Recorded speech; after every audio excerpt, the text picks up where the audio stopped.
जय मसीह की खुदाबंद के नाम की महिमा हो। और आप हमारे वीडियो में अगर पहली बार आए हैं तो प्लीज़ इसे सब्सक्राइब करिए।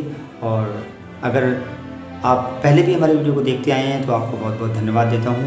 और आपसे रिक्वेस्ट करता हूं कि हमारा वीडियो आपको अच्छा लगता है तो प्लीज़ इसे आप अपने दूसरे मसीह भाई बहनों तक पहुँचाइए, इसे शेयर करिए, जिससे कि खुदा के कलाम में दूर तक पहुँचे और हम आप से प्रभु के नाम की महिमा हो। आज यशायाह नबी की पुस्तक और मत्ती की पुस्तक से बात करेंगे। आज यशायाह नबी की पुस्तक से 37वां अध्याय और उसकी 31वीं आयत में लिखा है कि यहूदा के घराने के बचे हुए लोग फिर जड़ पकड़ेंगे और फले फूलेंगे। हमारे जीवन में भी जड़ का बहुत महत्व है। एक पौधा अगर जड़ नहीं पकड़ता है तो वो बहुत लंबे समय तक सरवाइव नहीं कर सकता, नष्ट हो जाता है, उखड़ जाता है।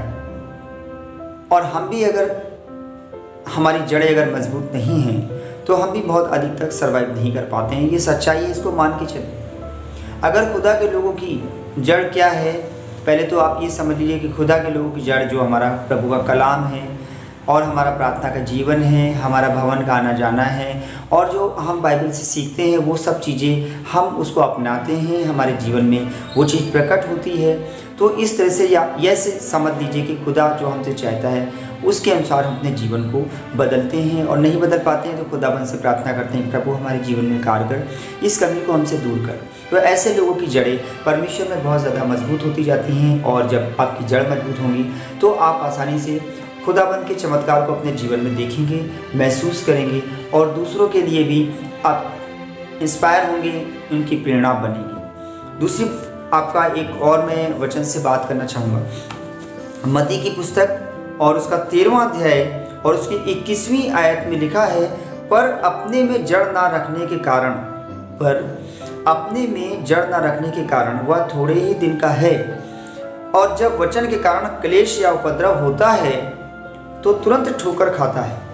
अब यहाँ भी जो है वचन के कारण क्लेश या उपद्रव, जी हाँ, वचन के कारण क्लेश या उपद्रव कैसे होता है मैं ये बताऊँ। जब आप ये ठान लेते हो कि मैं अपने जीवन को बदलूंगा और ये आप सोच लेते हो कि नहीं मेरा जो जीवन है वो खुदा के कलाम के अनुसार ही होगा, मैं ऐसा डिसाइड करता हूँ, तो जब से आप डिसाइड कर लेते हो तो शैतान समझ लेता है कि अब ये मेरा व्यक्ति नहीं रहा, अब इस पे मेरा अधिकार खत्म हो जाएगा।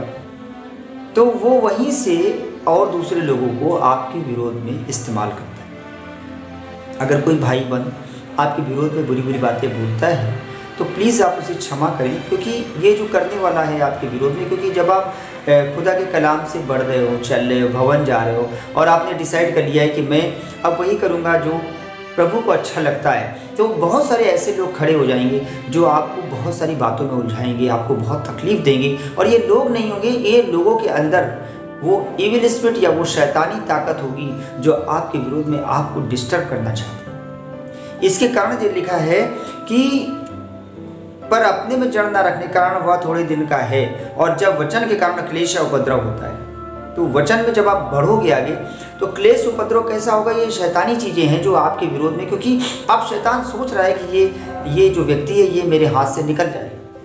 अब ये वो काम बुरे बुरे काम नहीं करेगा जो मैं चाहता हूँ, ये गंदी गंदी चीज़ें भी नहीं करेगा, बातें नहीं करेगा, क्योंकि जो मैं चाहता हूँ अब ये मेरे हाथ से निकल जाएगा।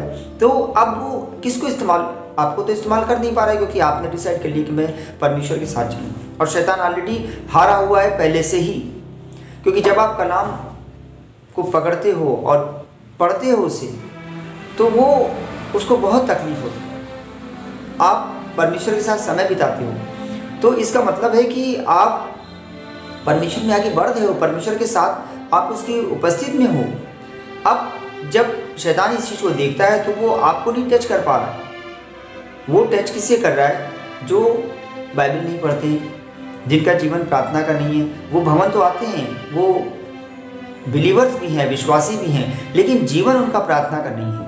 तो वो उनकी जड़ें जो हैं वो कमज़ोर हैं, और ऐसी कमज़ोर जड़ों वाले लोगों को वो आपके खिलाफ तैयार करता है। यानी कि ये सब शैतान की सेना है, प्रभु में ज़रूर है, लेकिन जब उसकी जड़ ही कमज़ोर है तो निश्चित है कि वो इस्तेमाल तो कोई और करेगा नहीं, और आपके विरोध में भी कर रहा है। आप भी सोचते हो कि क्या मुझसे गुनाह हो गया है, मैं जैसे जैसे से परमेश्वर में आगे बढ़ता हूँ वैसे से परेशानी, क्लेश ये सब ज़्यादा आ रहे हैं। अरे भाई ये ज़्यादा आ रहे हैं, लेकिन आप ये सोच के चलो कि शैतान पहले से हारा हुआ है, वो नहीं चाहता है, वो डिस्टर्ब हो गया है।